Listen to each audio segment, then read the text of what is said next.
আসসালামু আলাইকুম রিয়ান, সবাই কেমন আছেন? তো আশা করি সবাই ভালো আছেন। আলহামদুলিল্লাহ আমি মোটামুটি আমার প্রচুর ঠান্ডা লেগে গেছে। ঠান্ডা লেগেছে বলতে হঠাৎ করে গলাটা প্রচুর ব্যথা। তো এখানে আসছিলাম, দোকান থেকে আলু নিয়েছিলাম, তো ভাবলাম আলুর টাকা দিয়ে যাই। তো সেই জন্য আর কি সকাল সকাল দোকানে আসা। আর হঠাৎ করে আমার এত পরিমাণ ঠান্ডা লেগেছে আর গলাটা প্রচুর ব্যথা। হঠাৎ করে কেন এমন গলাটা ব্যথা হলো আমি বুঝতে পারতেছি না। ইফতারি টাইমেও কিছু গিলতে পারি না, চেহারি টাইমেও তেমনি অনেক কষ্ট হয় খাবার গিলতে। তো যারা যারা আমার ভিডিওটা কষ্ট করে দেখতেছেন তাদের সবাইকে অসংখ্য ধন্যবাদ। আর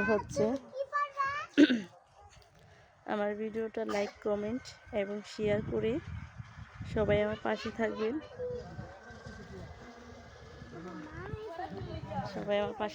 আমিও ইনশাল্লাহ আপনাদের পাশে আছি, ইনশাল্লাহ থাকবো।